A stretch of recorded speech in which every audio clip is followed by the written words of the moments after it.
Good afternoon and welcome to the first in a series of 4 Federal Grant Administration webinars, Single Audit Readiness and Survival. Given the number of attendees, it is clear the topic of single audits is extremely important and relevant for economic districts and other federal grantees. I am Lori Thompson, a Deputy Executive Director with the National Association of Development Organizations. For those not familiar with NATO, we are a membership organization that promotes regional development strategies, partnerships, and initiatives that strengthen economic competitiveness and quality of life within local communities across the country. In addition to our advocacy work, NATO's Research Foundation provides education, research, and training that supports the work regional development organizations and rural development economic development practitioners are doing in communities and regions nationwide. I invite you to learn more about NATO by visiting our website at nato.org. Before I introduce our speaker and we start the webinar, I want to acknowledge that the webinar series and the sessions at our upcoming annual training conference are provided under our EDD Community of Practice initiative, which is generously supported by the U.S. Economic Development Administration. This webinar is being recorded and will be posted to nato.org soon after it is completed. For more information about the EDD Community of Practice, please take a look at nato.org/EDDCOP. As I mentioned, this is the first in a series of 4 webinars that will occur between today and October 9th.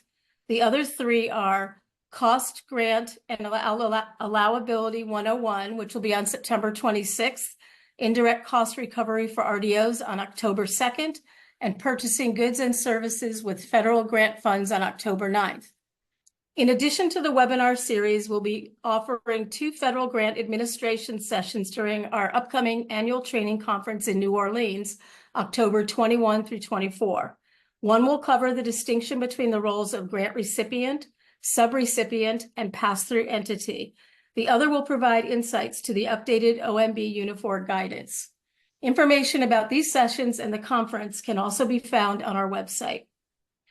Our speaker for the webinar series is Bob Lloyd. Bob is likely very familiar to many of you as he has been an important fixture at many of our conferences and events. Not only is he a respected authority on policies and practices affecting the award, administration, and oversight of federal grants, contracts, and subawards, he is also a strong advocate for the work that RDOs do across the country and the work that NATO does for RDOs. His bio statement is included in the slide presentation, which will be available on the NATO website shortly after the webinar. Please note that Bob will respond to as many questions as possible at the end of the presentation. Please use the chat bar at the bottom of the screen to post any questions. You will see that we have attached a few documents that you can download. Bob will be referencing them during his presentation. They will also be available on NATO's website after the webinar. And finally, please be sure to complete the webinar evaluation you will receive after the conclusion of the webinar. With that, please welcome Bob Lloyd. Thanks very much, Laurie, for that introduction, and I do appreciate the opportunity to join NATO and its members to present the webinar series. And what better topic to kick off with but the annual single audit that RDOs are required to endure under the statutory requirements of the Single Audit Act. I've often observed to training participants and clients that there are those in the federal assistance system who think that the reason we have grants is so we can do audits.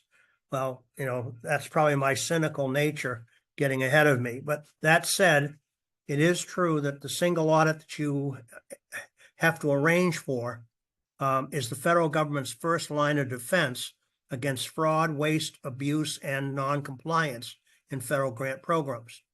And in ways that we're going to explore, the results of those audits are being used in a number of ways to affect your grant relationships. So it's important to know how the policy works and how to make sure that it doesn't work to your disadvantage. So with that, let's get underway.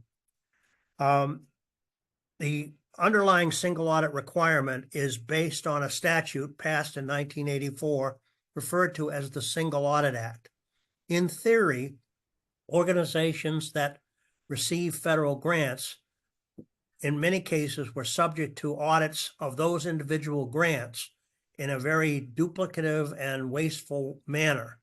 And Congress finally got frustrated with that and decided that the best way to handle this was to tie the federal government's need for audit oversight to the kinds of audits that were being done of non-federal organizations because of requirements they faced under, for example, state law or their own organizational procedures and the like.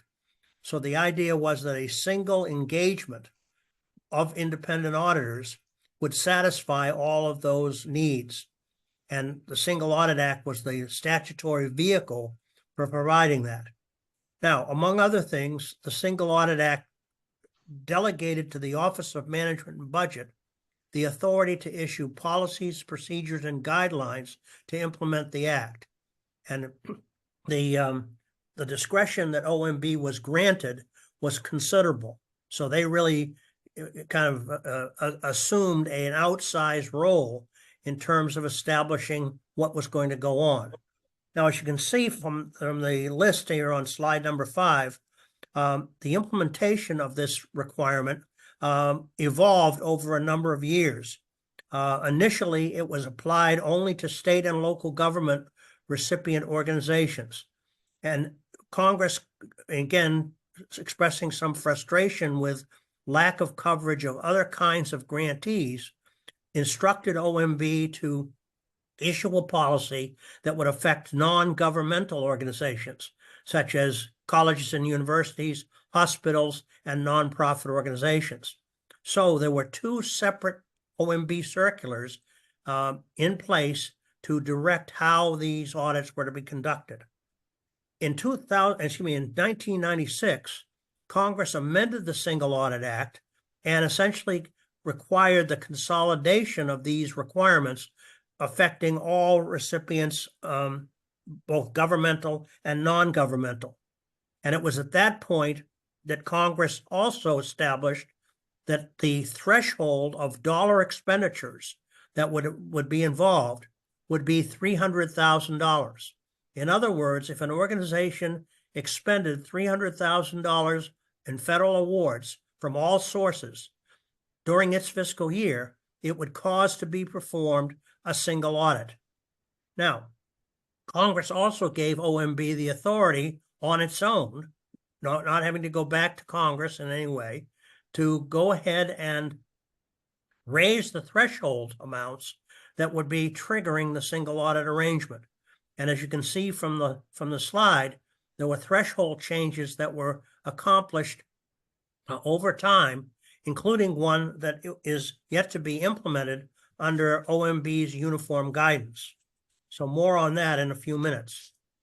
Now, if we can turn over to slide number 6, there are a number of key provisions that you need to be aware of.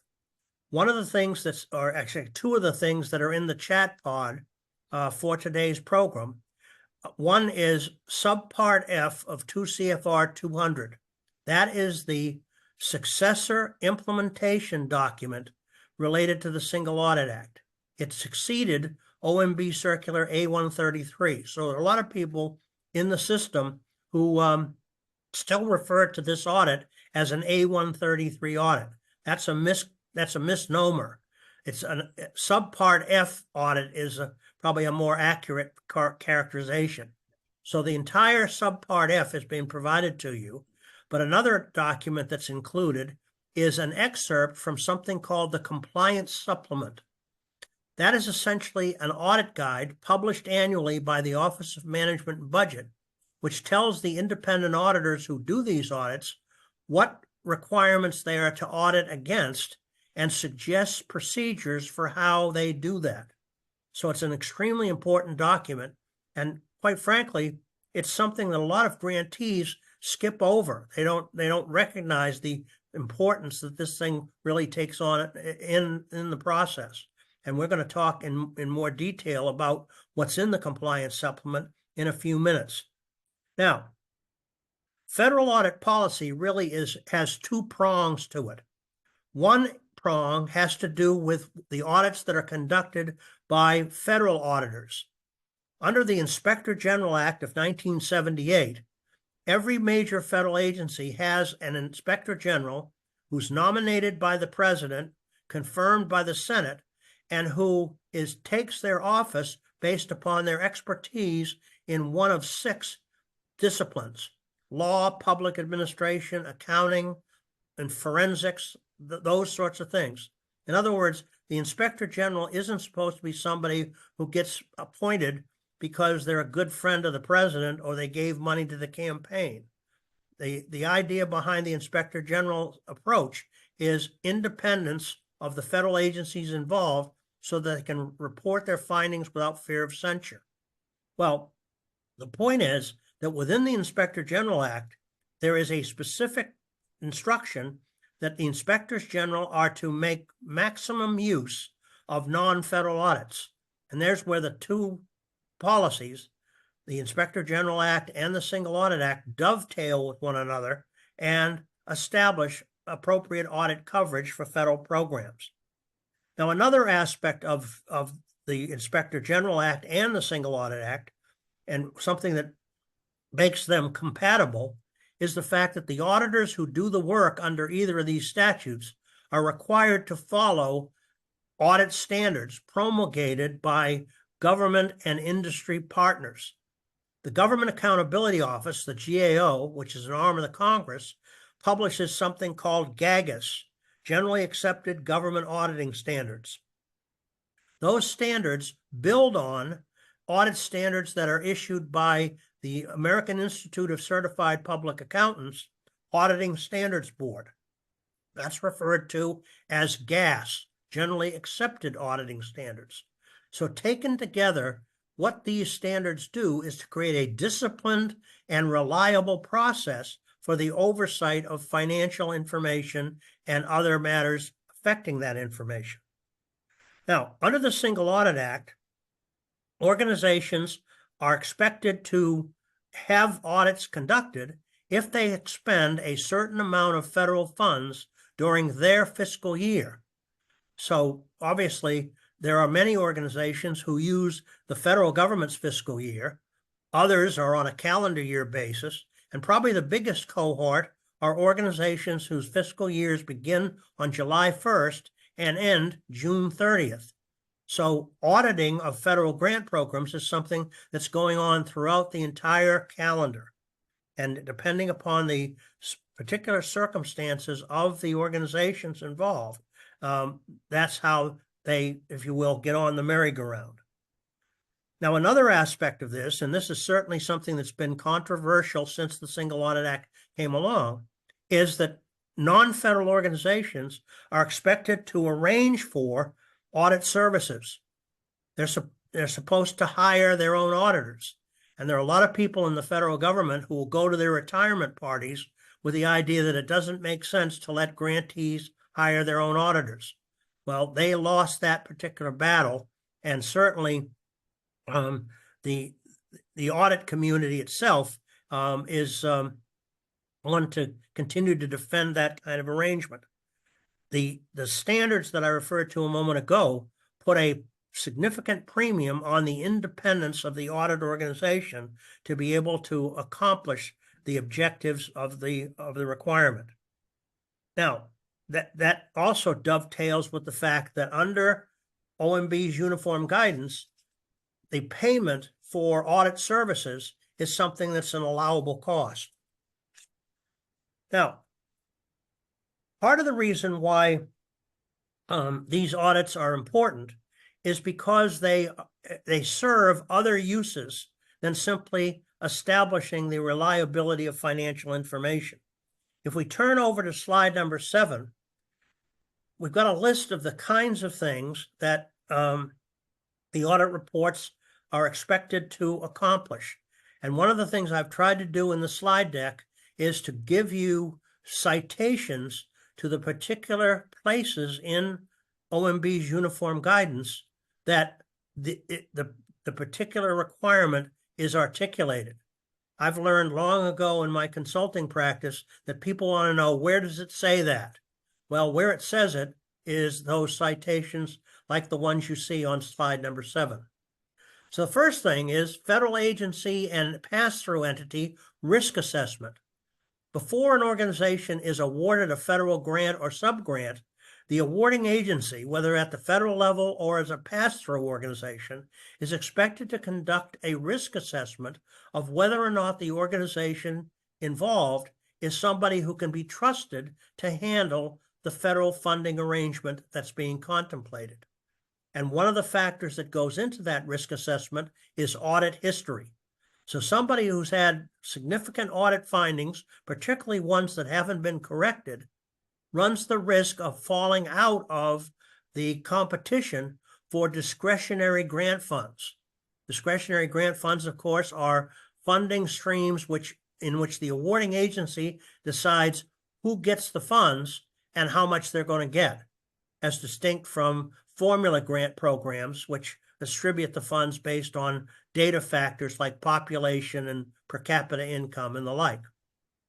Another aspect of this is the role that the single audit reports will play in monitoring by a pass-through organization. In other words, a pass-through organization is in a position to rely on audit information that they obtain from a subrecipient. And one of the other aspects of that relationship is the fact that the pass-through entity must verify that a subrecipient has done the single audit that they're required to do if, in fact, they have expended the threshold amount of federal funds during their fiscal year. So finding out whether they did what they were supposed to do is a monitoring step that organizations are going to be checked on themselves. Just to digress from a moment, I have a client who did not do that, in part because they felt they were relying on the federal government to verify the performance of the audit by their subrecipient. And the fact that the federal government was verifying it didn't do them any good, because the specifics in 200-332F make this pass-through entity make that check on its own. So, as I go through our discussion here today, one of the things I'm going to be trying to do is identify what we might call some low-hanging fruit. That is, things that you need to be careful of because they get, or they can be easy audit findings and cause you some difficulty. Well, failing to verify subrecipient performance of their audit is one of those things. Determining low-risk auditee status. Now, what's that all about? Under the single audit requirement, independent auditors are told that they are to conduct review of the organization that they're auditing to determine whether or not they can rely on substantial internal control capability instead of doing a significant amount of compliance testing. And this manifests itself in the fact that if an organization goes through their last two single audits with no findings in the internal control or compliance area, they qualify as a low-risk auditee, and their independent auditor can do a smaller sample of transaction testing and presumably create less disruption and maybe even reduce cost. Finally, and this is one that's come along more recently, having a clean audit, and that's defined by having, again, no findings for 2 consecutive years in the past. That opens the door for an organization to change and have a greater flexibility in the way they procure goods and services. As I'm sure many of you are aware, under the uniform guidance issued by OMB, there's a concept known as a micro purchase. And OMB defines a micro purchase as a transaction of less than $10,000. Well, if an organization has a clean audit history, OMB authorizes the organization to raise the dollar threshold to a higher number if they choose to do so. And that doesn't mean the organization will. It simply means that they've got the authority to do so. Okay. I know a lot of organizations, even some of the ones that you folks represent, where micro purchase decisions are lowered even below the $10,000 threshold that that the federal government establishes there. Your board of directors or governing body might find that that's a little too rich. So they, the point is that having greater flexibility is a reward for an organization that it has a clean audit arrangement. Now, Subpart F of 2 CFR 200 goes into significant detail about who does what. And slide number 8 picks up on the players in that situation. The non-federal entity, that terminology is used throughout the Single Audit Act, and so it's retained in Subpart F of 2 CFR 200.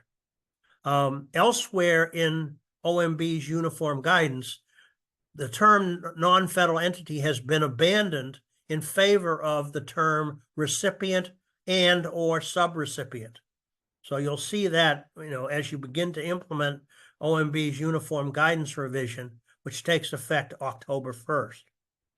The federal awarding agency is the management side of a federal department or administration.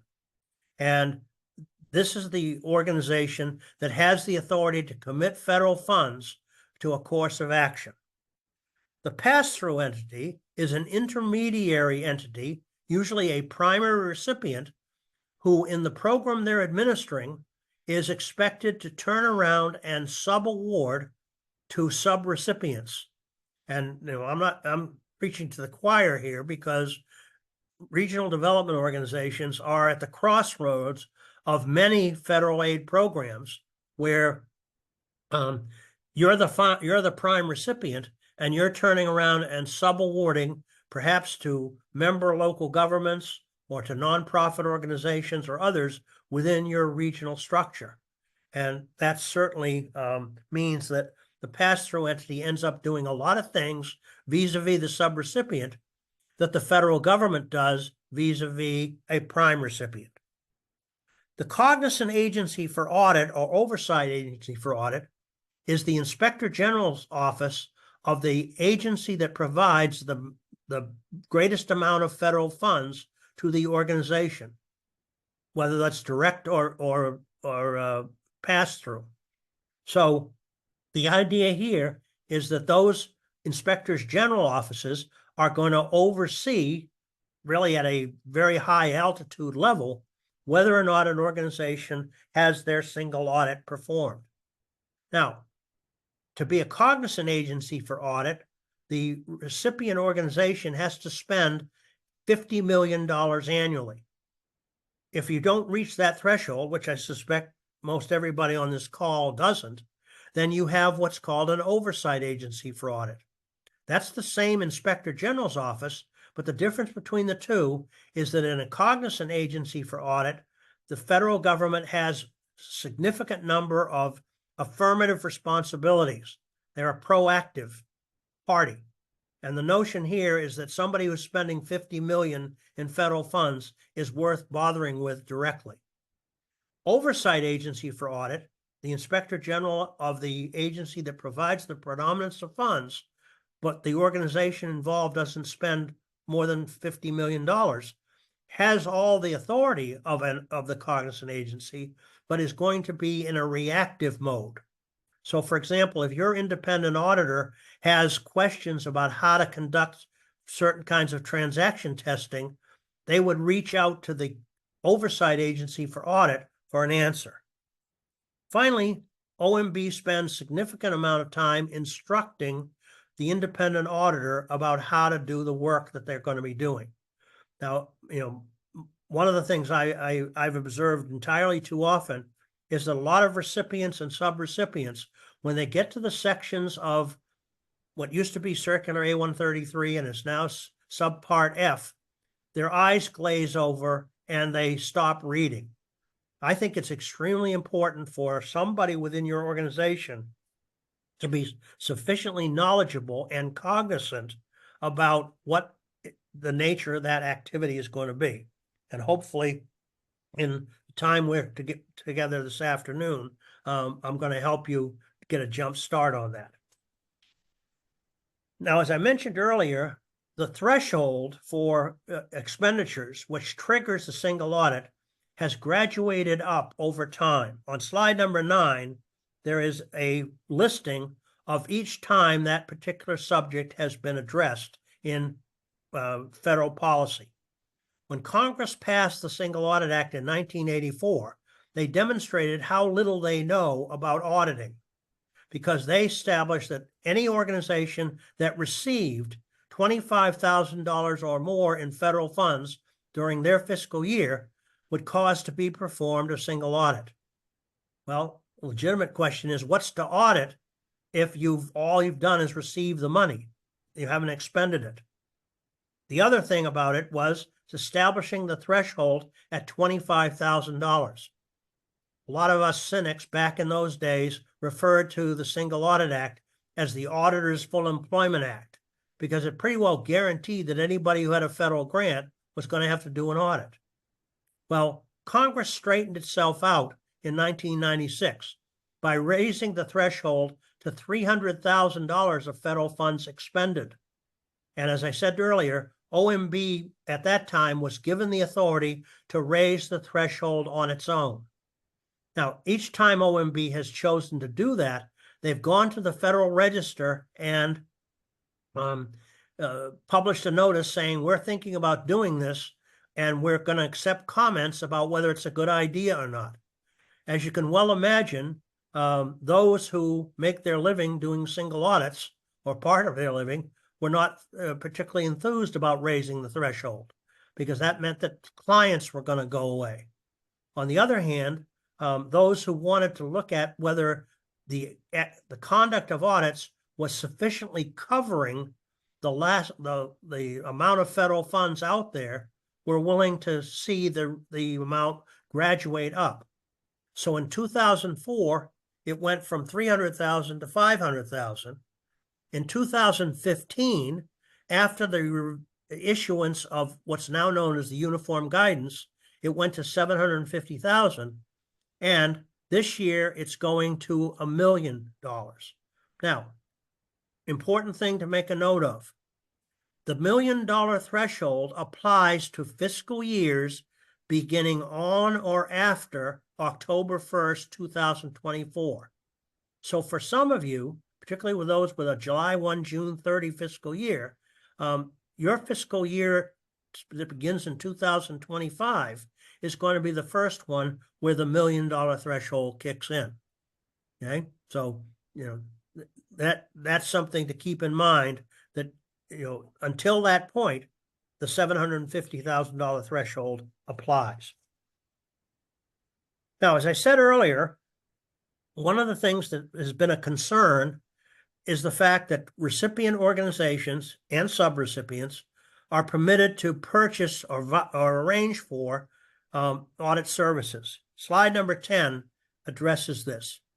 In 2 CFR 200-509, OMB goes to the fact that organizations, unless they are statutorily required to be audited by a particular entity, let's say, for example, in some states, the state auditor's office audits school districts or audits county governments or things of that nature. And it's hard to generalize about all of the types of arrangements that exist throughout the 50 states.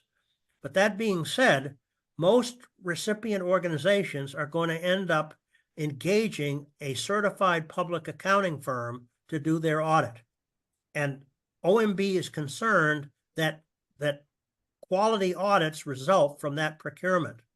So 200-509 instructs you on how to do it, including giving you specific details about the criteria that you'll use for selecting the successful auditor.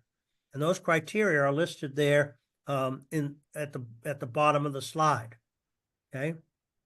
One of the issues that's been certainly percolating throughout the non-federal audit community for years is the practice of determining how often an organization should re-procure their audit.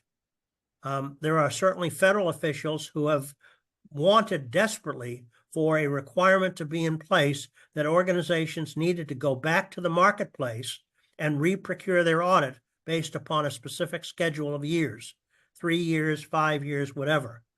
Every time that has come up, it has been rejected, in part because of strong advocacy on the part of the American Institute of Certified Public Accountants.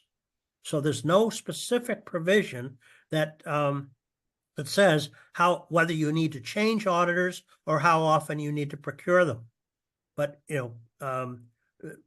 one of the things that came about during that discussion, an earlier discussion, I should say, was an analysis that was done by the Government Accountability Office that identified how often a selected sample of grant recipients changed auditors. And they found one organization that hadn't changed auditors in 67 years. I'm not sure that that's what Congress had in mind in terms of selecting successful auditors. But the point is that this is something that, you're not going to get looked at by your independent auditor on, but you may very well get looked at by a federal auditor looking to see whether you've been accountably accomplishing this engagement. Now, the contract for audit services, the requirements in 2 CFR 200 subpart F make clear that a number of specific steps have to take place. One of them is required submission to the auditee of the auditor's most recent peer review report. Now, under those generally accepted government auditing standards, organizations that purport to do government audits have to meet certain quality control factors. And one of those is to have a peer review periodically to determine whether the audit organization is carrying out their duties in accordance with applicable audit standards. The result of that peer review is a report which can be shared with other parties to show the responsibility of the audit firm.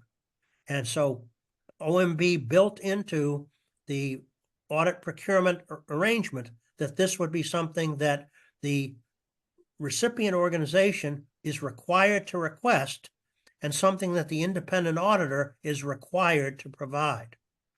Now, normally what we see in an audit engagement is a back and forth of documents. One of the documents that will be prepared by your organization is what's called a management representation letter, which identifies the fact that you are establishing that you've done things in accordance with applicable rules. And that sets the standard for saying, we believe we're in compliance, and the auditor is testing to determine whether that statement is correct.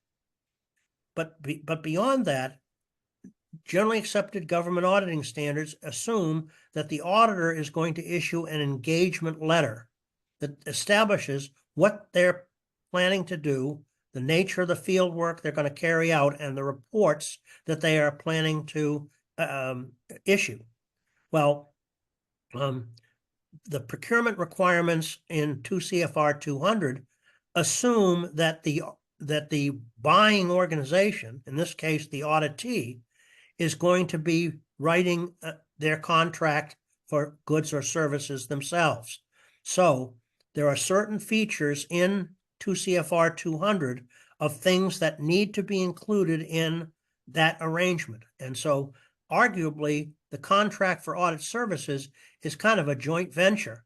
The auditor produces the things that their standards expect them to follow, whereas the auditee has to include some features that the federal government says need to be present. Among those, for example, is the requirements related to termination of the agreement, either for cause or for convenience. And something that is a best practice is including information about the handling of any substandard performance. And that could include, for example, making it clear that the audit won't be paid for if it fails to meet applicable audit standards. And that any repair of the audit field work and reporting would be conducted at the audit firm's expense.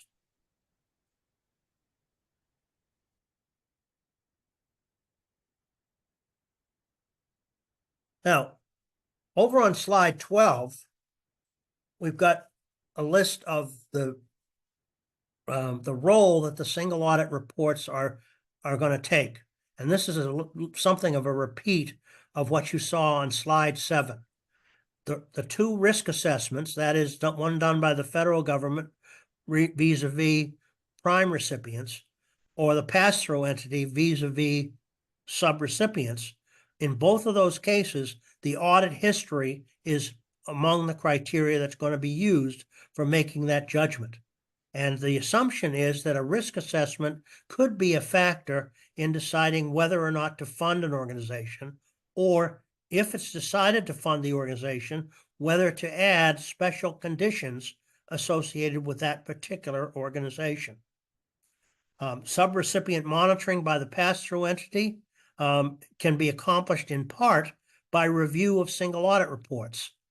Okay, that's part of the reason why some pass-through entities have routinely opposed raising the dollar thresholds that we talked about earlier, because they have relied heavily on single audit reports as a means to monitor their subrecipients. And finally, the impact that the audit report can have on low-risk auditee status and on the procurement flexibility that I mentioned earlier. Now, let's get down to the nitty-gritty of what the audit is all about. What are the objectives? What's the scope? Slide 13 addresses this. It's really a three-pronged issue.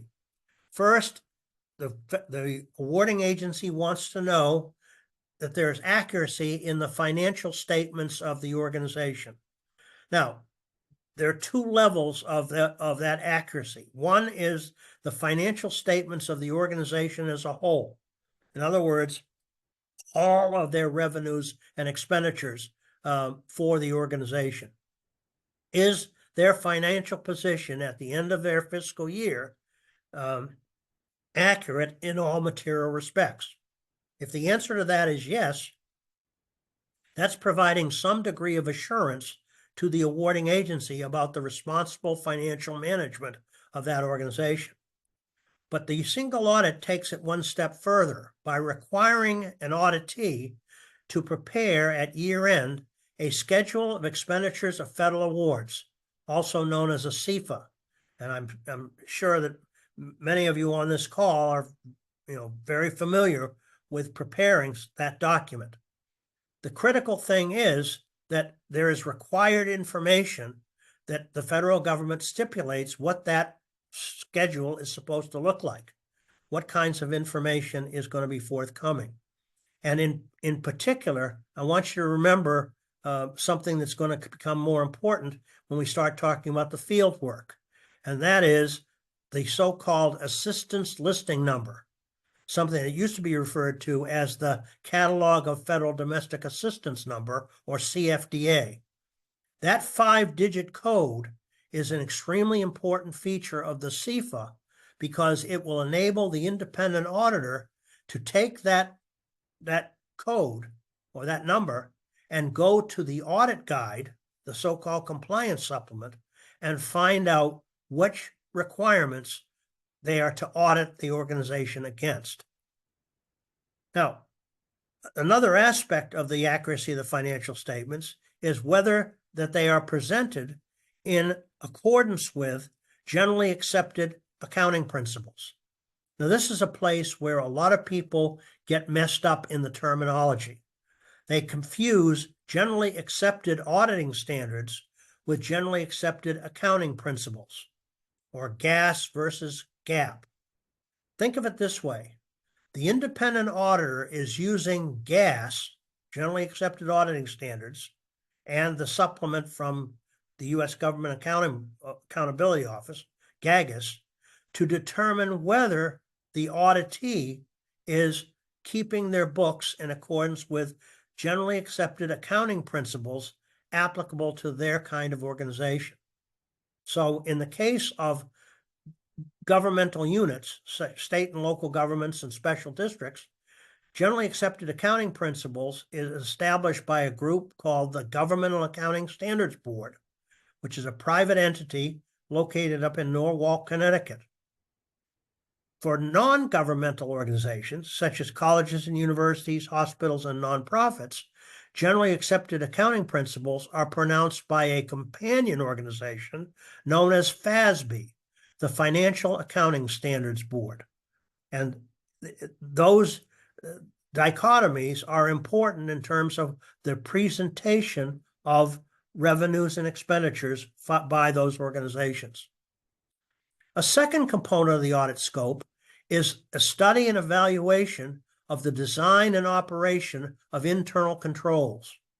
Internal controls are a management process dictated by policies and procedures that are intended to safeguard assets and provide accuracy of financial reporting and information transfer. Now, the issue there is, does an organization have sufficiently well-designed policies and procedures that will prevent or detect significant non-compliance?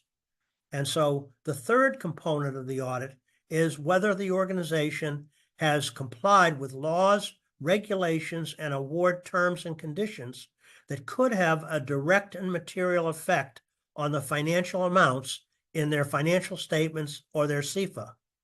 Now, translated, what that gets down to is, has the organization complied with requirements that, if they were violated, would cause an adjustment in the financial information? And taking one more colloquial step forward, would they end up having to pay money back? So that's really the objective that the audit scope is formulated on. Now, just a couple of other words relative to those components. Slide number 14 addresses the design and operations of internal controls. And this is something that's gotten a great deal of attention in the federal grant requirements over the last couple of decades. Essentially, the elements of internal control that are well recognized within the literature are the 5 that are listed on slide 14. Control environment. What's the atmosphere within the audited entity? Sometimes this is referred to as the tone at the top. In other words, is the board governance and top management of the organization sensitive to and concerned about internal controls? Here's another term we've bumped into already: risk assessment. The assumption is that in designing internal controls, an organization asks themselves and answers questions such as, what can go wrong? What's the likelihood that it'll go wrong? And what are the consequences if it does? And so looking at the overall operations of the organization to figure that out, and then to formulate control activities that will prevent or detect those adverse consequences from occurring. Information and communication has to do with both internal information exchange and external reporting. Are those kinds of lines of communication open and effective? And finally, monitoring doesn't have a modifier in front of it. Monitoring is essentially walking around management, looking at how the operation of the organization is proceeding and identifying places where corrective action might be warranted. Now, those concepts are articulated in several different places in the literature associated with the single audit. On slide 15 is a list of those matters. The first is standards for internal control in the federal government, an issuance of the Government Accountability Office that's known as the Green Book. Okay. Now, the same elements that I just referred to on the previous slide are discussed in more detail within that document. But the fact that OMB lists this as a possible source of help to recipient organizations, I think is a little far-fetched, because the internal control standards for the federal government are dealing with the largest enterprise in the world, as opposed to an organization that might be expending several millions of dollars of federal funds. OMB also refers to something called the COSO standard, Internal Control Integrated Framework, issued by the Committee of Sponsoring Organizations of the Treadway Commission. Now, my experience with a lot of grantees is somebody sees that phraseology and says, what the hell is that? It is actually a set of criteria that are applied to organizations in the private sector that are engaged in, for example, sale of stock and things of that nature. Probably a more realistic source, and this is one that's not listed in the uniform guidance, but I suggest you take a look at it, and that is Part 6 of OMB's compliance supplement, where they take those 5 elements, control, environment, risk assessment, and so on, and they apply them in a federal grant context. Now, the introduction to Part 6 specifically says what's contained in that document is not a required list of internal control features, but it's certainly something that suggests itself as a way for organizations to assess their own internal controls. And maybe in some cases where an organization is new to the federal grant requirements, to formulate them to start with. So that's something that I would recommend you familiarize yourself with going forward. Now, slide 16 picks up on the fact that the OMB uniform guidance has a number of places where they make a compliance requirement out of a responsibility to develop a system of management procedures. So, the financial management standards contained in 2 CFR 200-302 identify the kinds of policies and procedures that an organization needs to have in place to satisfy that requirement. Okay? OMB recognized long ago that many of the organizations that were getting federal funding had their own procedures in place. And so that's why the term standards comes into play here. The notion is that if your system doesn't meet those standards, you need to upgrade your system to do so. Okay? If your system goes far beyond those standards, then stay right where you are. You've satisfied the requirements. Now, the reason I bring this up is that there are several places in the financial management standards where it talks about having written cash management procedures and written cost allowability procedures. And I've seen any number of audit reports where an organization is, essentially following the rules, but they never documented what their policy was. And so the independent auditor, looking at the compliance requirements, says it requires you to have a written cash management policy, and you don't have it, ergo, there's an audit finding. So the ones that are listed here on slide 16 are ones that you can expect your independent auditors to be looking at from the standpoint of whether the financial transactions you carry out are accomplished through those policies and procedures. So financial management, procurement, property management, and record retention and access are ones that you can expect scrutiny on. Now, over at slide 17, OMB's compliance supplement. I mentioned this earlier. Let's go a little deeper on it. First off, this is a document that is massive. It grows by leaps and bounds every year. It's about 2,000 pages at this point. And you might say, well, we don't have 2,000 pages in all of our policies and procedures. No, but one of the objectives that Congress had in fashioning the Single Audit Act was to move away from a proliferation of individual agency and program audit guides.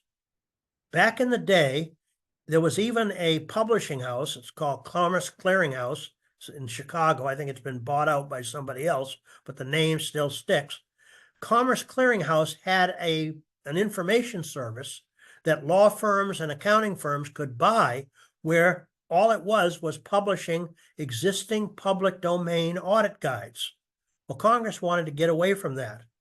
And so they were thinking that a single audit guide would go with the single audit process.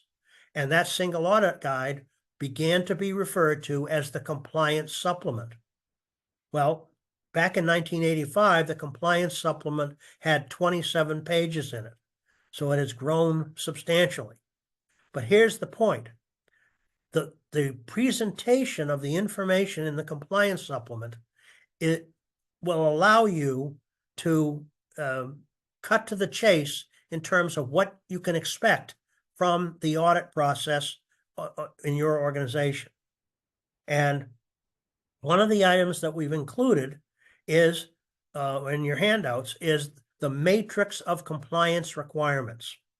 Now, this matrix, if you download it, you'll see that down one side of the matrix, it's a 7-page document, is a listing of the assistance listing number, or what we used to know as the Catalog of Federal Domestic Assistance number, the 5-digit code that was assigned to your program when you received an award from the federal agency.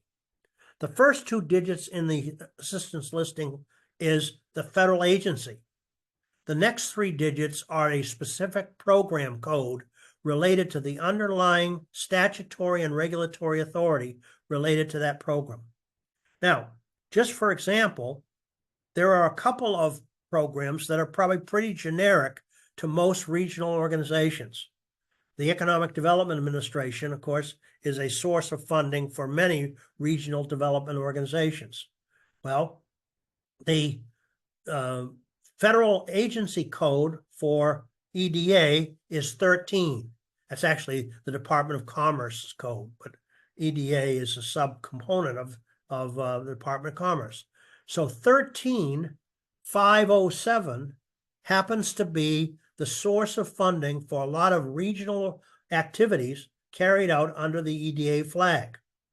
Well, the independent auditor who finds that code in your CFA is going to go to this matrix and then run their finger across the matrix to see which compliance requirements are going to be tested. And similarly, we've got a code that relates to the Department of Labor's Employment and Training Administration, where the Workforce Investment and Opportunity Act grants are covered. Further on, we've got in section 93, we've got the Older Americans Act. And so each of those programs, if they show up in your CFA, the independent auditor is being told, here are the policies you have to check to see whether this organization is following in the expenditure of their funds. Those compliance requirements are then summarized in Part 3 of the compliance supplement. And virtually all of them are requirements that show up in OMB's uniform guidance. So I think a legitimate approach to think of this as is that your single audit is an audit to find out whether you complied with the requirements contained in the uniform guidance. If you did so, you're probably going to be in the sunshine. If you didn't, then those findings could come back to haunt you in some of the ways that I talked about earlier. Well, another aspect of the compliance supplement is this is an opportunity every year for OMB to identify particular emphases that they want the independent auditor to be familiar with.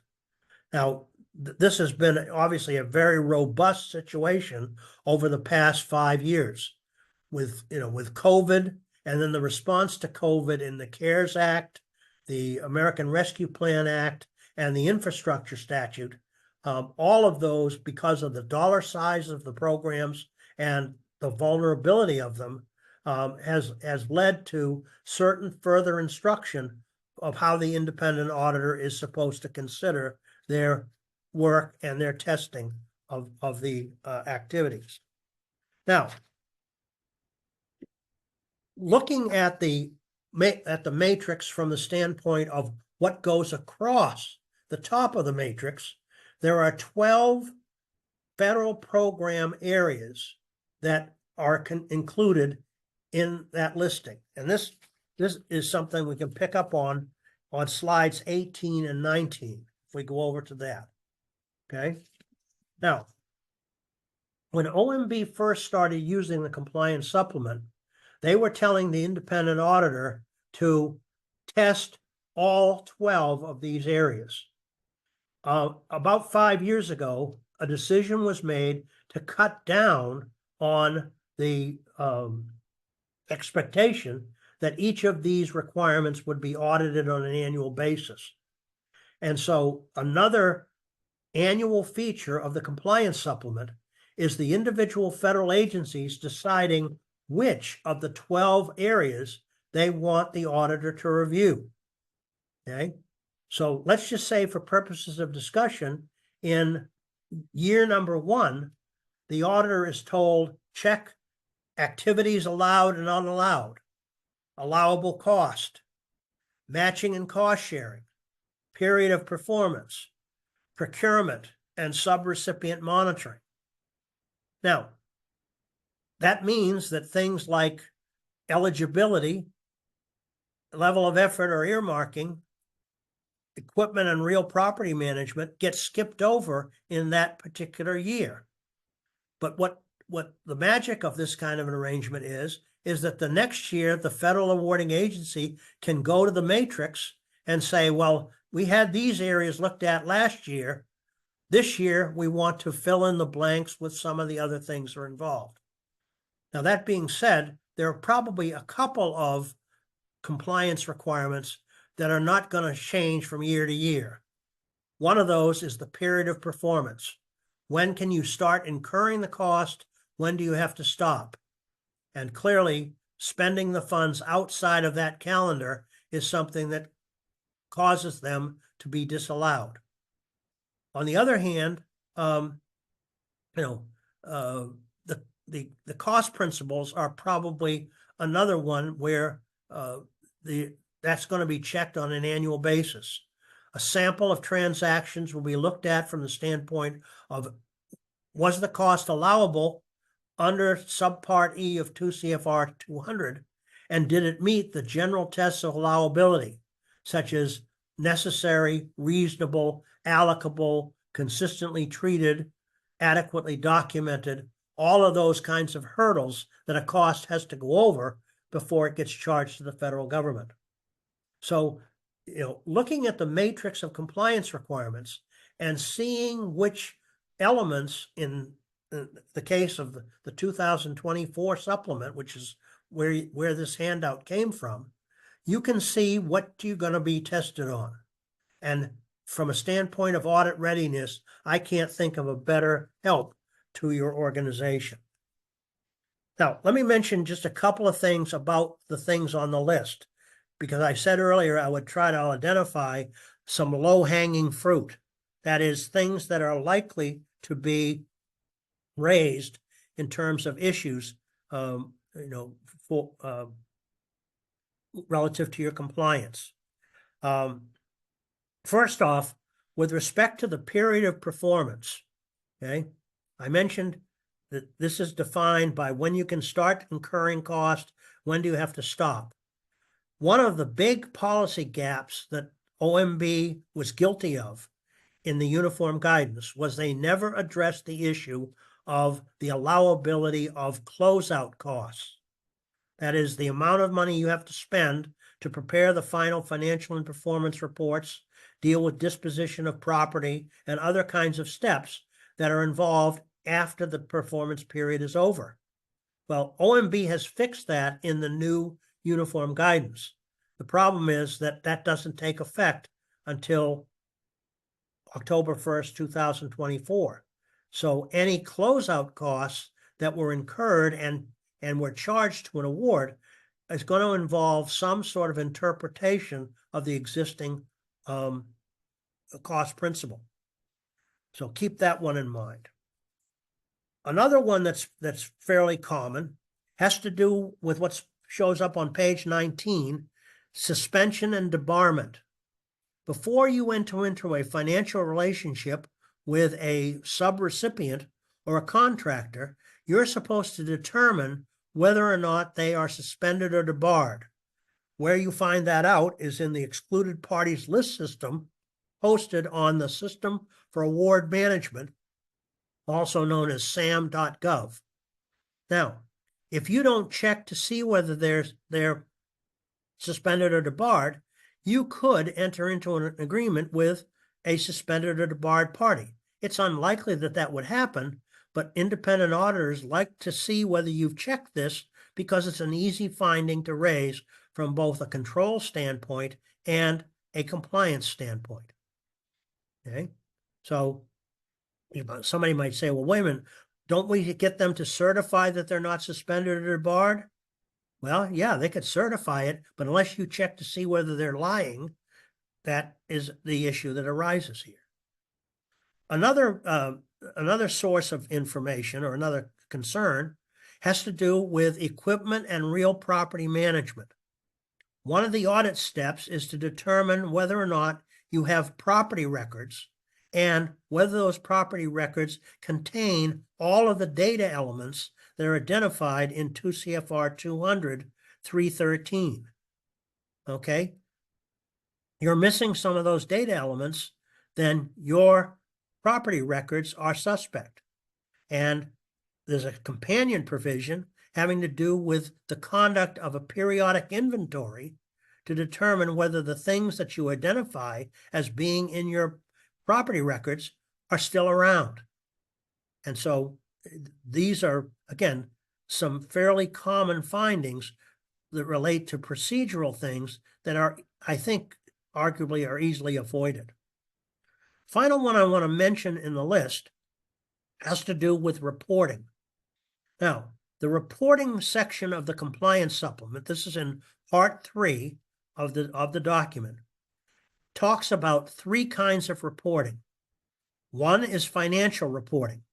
And for most of this has to do with whether or not you're a sample of the standard form 425 financial reports you submit when you've got a direct grant with the federal government, whether those were accurate at the time they were submitted. Okay. A second component is performance reporting. Now, most of the time, a performance report is a narrative, but increasingly, particularly with the emphasis on performance and results, a lot of the performance reporting has to do with underlying data. So let's say an organization reports that they served 553 beneficiaries in a program. The independent auditor's job is to say, where did that number come from? And is it an accurate number? Again, on a sample basis. The third element of reporting, however, is the one that's tripping up a certain number of organizations. And that's reporting related to FFATA, the Federal Funding, Accountability, and Transparency Act, which requires that anytime a non-federal organization obligates $30,000 or more to a subrecipient, they must provide a report to the federal government on a website known as usareporting.gov. That report is due at the end of the month following the date in which the obligation is made. And so let's say that the obligation is made on September 11th, 2024. You've got until Halloween night to get that report in. And if you don't, you've got a violation. I can't tell you the number of organizations I've seen who managed to skip over that report. Yes, when they found out they hadn't done it, they made the report, they caught up the information, but the auditor's approach was to say, you missed that, you didn't have a control procedure to accomplish it, therefore we've got an internal control finding as well as an instance of non-compliance.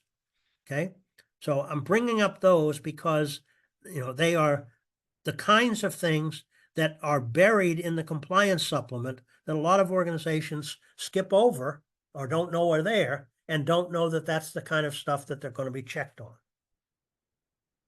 Now, just a couple of other issues here. On slide 20, when I say inside a compliance requirement, these are the headings that are identified in part 3 of the compliance supplement. Well, as you can see from that list, there are going to be some things that resonate in terms of your audit readiness. The compliance requirements with citations. So the idea here is that the independent auditor is told, here is the requirement we want you to check against, and here's where it says that requirement exists. So that when an audit finding is rendered, the auditor is not saying, well, federal regulations require that you do this, that, and another thing. They're going to be saying 2 CFR 200 317 B1D says this. And so that enables audit resolution to focus on the specifics of what was actually required and whether or not there was a departure from that standard. The other aspect here is that the compliance requirements that are listed are mandatory. That is, the auditor must determine whether the compliance occurred. The suggested audit procedures are just that. They are outlining a way or maybe ways that the independent auditor can accomplish that determination objective. But, here is a case where, you're probably going to find some discussion of the kinds of documentation that the auditor is told to be looking for. So once again, I like to refer to this part of the compliance supplement as the Cliff's Notes of grants administration. Many of you will remember Cliff's Notes fondly from your college days when you hadn't done all the homework and partied hardy and then needed to catch up in order to pass your grades. I remind you again of the contract for audit services on slide 21. That's a repeat of slide number 11. But the point here is that the duties and responsibilities of the parties involved start to take hold once the field work and reporting is underway. And managing the audit process involves keeping up with the events that appear on slide 22. Audit liaison means that somebody in your organization is going to have to take the lead in terms of relationship with the independent auditor, particularly as it relates to responding to the auditor's requests for information. Who speaks for the organization in terms of that information, and if there's a position that needs to be taken relative to a compliance matter, that's articulated. Throughout the process, there are numerous access points between the independent auditor and the recipient or subrecipient.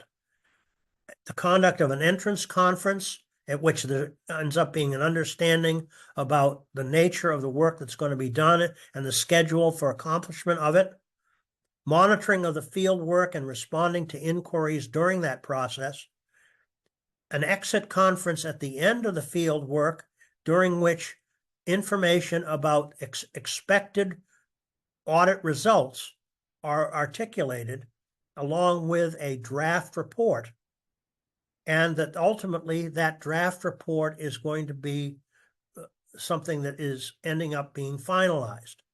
Now, here's a place, again, where I've seen lots of problems arise because organizations don't engage themselves effectively at the time that audit findings are being generated through this process.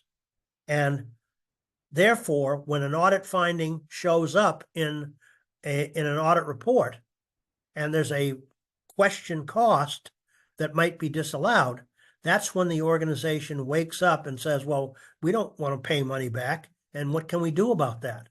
Well, the problem is that they didn't object or raise issues about the audit finding until the finding was memorialized in the audit report.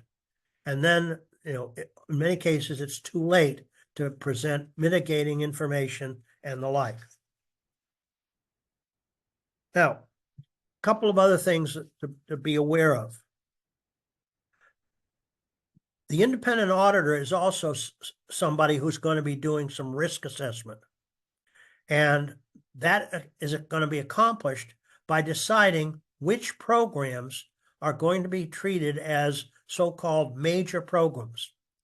A major program is a program that, because of its dollar size and because of its relative risk, is a high priority for audit testing.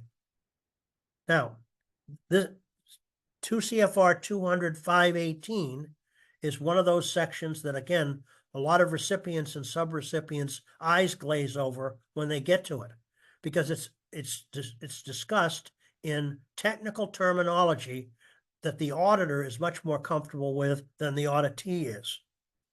So the dollar size of the program is differentiated according to a nomenclature that a program is either a type A or a type B. Type A is a larger dollar amount program. And then the independent auditor subjects those programs that are larger dollar amounts to a risk assessment using the factors that are contained in 200-519. Current and prior audit experience. Is this something that's been audited before? Is it a program that's had significant findings before? Oversight exercised by federal agencies and pass-through entities. Is this a program that's being looked at by others? Is there inherent risk in the program, either because of the nature of the program? For example, if there are lots of subawards, that ratchets up the risk because there are multiple parties involved. If a substantial amount of the grant budget is involved with paying personnel, then the program might be high risk for time and effort reporting, but otherwise be low risk. And so the independent auditor is applying their judgment to the program in that fashion. The phase of the program. Now, this has been certainly a significant matter over the past several years because of COVID and the COVID response programs. Lots of new money, significant amounts, and lots of deadlines and other factors influencing how organizations handle what may be the biggest amount of federal funds they've ever seen. It's also a place where if an organization has gone through its last two audits with no findings, where they can be deemed a low-risk auditee and be subject to reduced compliance testing. Now, the audit report itself is a package with multiple components.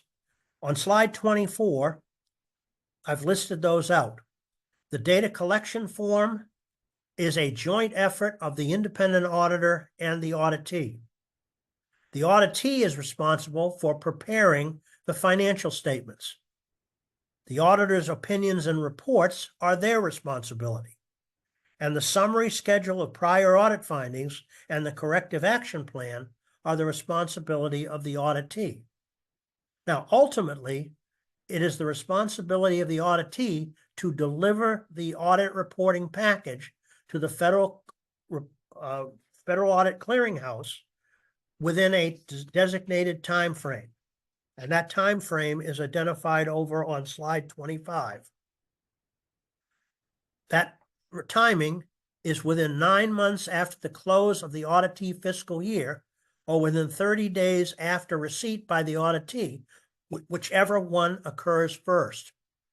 One of the things that OMB has reintroduced in the revised guidance that takes effect at the beginning of next month is the possibility of organizations asking for and perhaps receiving a possible extension of the deadline. Okay, as you may remember, this particular approach was restricted back during the period when the American Recovery and Reinvestment Act was being implemented in the Obama administration. And it tightened up everybody's responsibility to get audit reports in on time. Well, bottom line is that OMB, in looking at the underlying requirements of the Single Audit Act, has determined that the possibility of extensions is something that has to be considered. How easy it will be to get those remains to be seen. Another factor, federal awarding agencies and pass-through entities must obtain any copies of audit reports from the Federal Audit Clearinghouse. OMB has been trying for decades to corral the fact that the early OMB circulars said you were supposed to send a copy of your audit report to everybody who gave you federal funds directly. A lot of trees died for that particular requirement. And there's still a lot of practice out there where distributing audit reports is taking place, despite what 205.12b says. Finally, awarding agencies can also obtain management letters. And this was something that was put into the requirements on the assumption that maybe an independent auditor can find all of the very negative things to say about a client in a management letter, which wasn't going to be part of what was included in the submission to the Federal Audit Clearinghouse. Now, slide 26 addresses the components of an audit finding. And in 205.16 in subpart F, OMB goes into significant detail about the elements that are listed here on slide 26. Let me call your attention to a couple of key elements. The first is the second bullet, the criteria. The audit report has to identify precisely what the auditor is asserting was being violated or what kind of departure was taking place from acceptable behavior.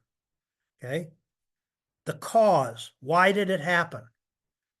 Obviously, there are many compliance findings where there's a path directly to a weakness or deficiency in internal controls. So the violation occurred because somebody didn't have a policy or procedure that either was well designed or wasn't being followed. Finally, the views of management.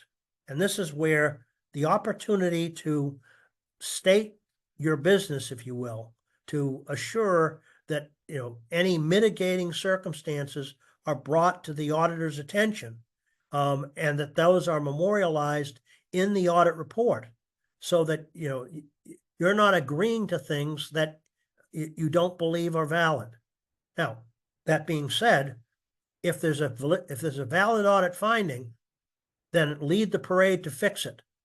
But if there's something about the finding that is defective, then the time to take it on is in the inclusion of this document as part of the audit reporting package. Now, the last thing I'll leave you with before we go to questions is the issue of audit resolution. Who handles the decisions about what to do about an audit report? And the answer to that is pretty clear in the award and in the requirements, but a lot of people miss out on it. Federal agencies are responsible for resolving audit findings vis-a-vis direct recipients. They get to decide what to do about that and to direct it by issuing what's called a management decision. The decision about an issue that occurs between a pass-through entity and a subrecipient resolves or resides with the pass-through entity. That being said, however, a lot of folks think that the pass-through entity has to check with the federal awarding agency about whether it's okay to make the decision they're making. And there's nothing in the rules that dictates that. So ultimately, if there's a finding at the subrecipient level the pass-through entity is the one who makes the decision about what to do about it. Now, the elements that go into the management decision are listed there at the bottom of slide 27. The idea here is that this is really a cookbook for how management decisions are rendered. An identification of the audit finding, the awarding agency's determination of whether the finding is valid or needs to be overturned. Is it sustained, partially sustained, and so on. This is where the nuance comes into play. And then the required auditee action to repay disallowed costs or take other corrective action. This is why it's important to keep in mind the terminology regarding cost. Question costs are those costs that the auditor believes should be addressed by the awarding agency. That is to say whether those costs should be sustained or not. Disallowed costs are those costs that an awarding agency has decided should not be charged to the government. So, when I hear people say, well, the auditors disallowed the cost, that's a misconception. Auditors don't have that authority. They question. Management's the one that does the disallowing. And there's one other feature that's present in that particular section of subpart F. It says that prior to issuing a management decision, an awarding agency official can go back to the auditee and request additional information as a way to mitigate disallowed costs. Now, let's just say for purposes of discussion that the organization had a universe of transactions, let's say 1,000 transactions in the program. The independent auditor selected 50 transactions to review and found 10 that were violations of the applicable rules. The auditor is giving us positive assurance that there are 40 transactions that were accurately charged and 10 that were violations. They're not giving us any assurance about the other 950 transactions. But if 1 in every 5 of the sample transactions was a violation, what do you think as a report user might be present in the other 950? And that's where the awarding agency has the right and maybe the responsibility to say to the auditee, show me that the other 950 were clean. And that's when an audit resolution becomes a contact sport. So hopefully this gives you the kind of overview of the process that is going to be helpful to you as you begin to deal with single audits going forward. Clearly, the further down the process we go, all the way to audit resolution, the more it becomes a contact sport. So with that, let me turn it back over to Dion and we'll open it up for your questions and comments. Well, thank you so much, Bob, for your presentation. And we do just have a few minutes left here. We're planning to end at 1:30 today. But I just want to give a chance for these questions to be addressed. The first I see in the chat is from Chris. He says, is this applicable to private businesses that receive federal grants in excess of $300,000 in a fiscal year? And that question was posted in response to your slide, key provisions and policies. Okay, the issue of the threshold, but first off, was the question having to do with a commercial organization? He says, is this applicable to private businesses that receive federal grants in excess of $300,000? That's important. Okay. The Single Audit Act does not address whether a commercial firm, a profit-making firm, is subject to the Single Audit Act. However, OMB has established in the uniform guidance that a federal awarding agency individually can decide how it wants a commercial firm that receives a federal grant or subgrant to be audited. And so in places like the Department of Energy, Department of Commerce, Small Business Administration, where there are grant programs where commercial firms are eligible, those agencies have put in place a special provision about audit coverage of those types of organizations. So what I would suggest to you is that that's something that should be memorialized in your grant or sub-grant agreement. Okay, it's not something that is specifically addressed in the uniform guidance, except that OMB says that the awarding agency can figure that out for themselves. Thank you, Bob. We have another question from Myrtle, and she asked this question in response to the slide, single audit terminology. The question is, at what level is an audit considered clean for the purpose of allowing agencies to set a higher purchase limit? Would a segregation of duties finding keep an audit from being considered clean and therefore not eligible to raise the micro purchase limit?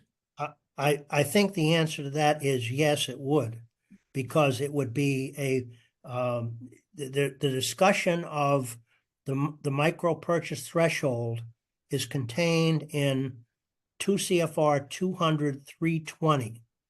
And the definition, if you will, of an audit with no significant findings is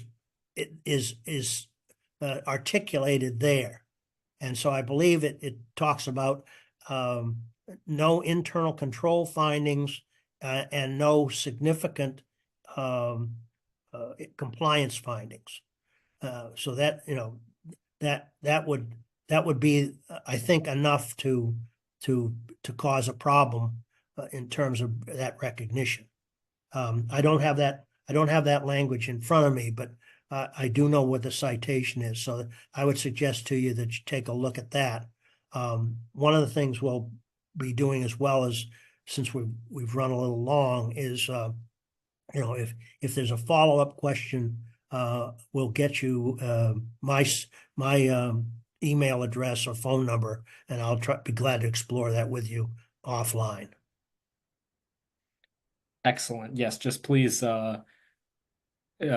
please just respond to that question in the follow-up email that we send attendees today, and we'll be sure to connect you with Bob. One final question maybe is from Claire, and she asks, what was the name of the central database for reporting obligations of over $30,000 within 30 days? Okay, it's usaspending.gov. Okay. The requirements related to that particular responsibility are contained in 2 CFR 170. And that, if you go to that, or you just Google that citation, it'll take you directly to the reporting requirement related to FFATA, and that's the source that you've got to use to make that reporting.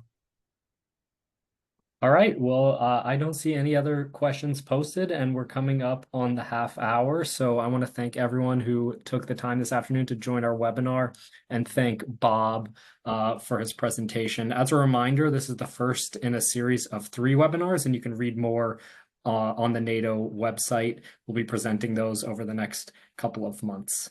Thank you again, everyone, for joining. Thank you, Bob, and have a great rest of your day.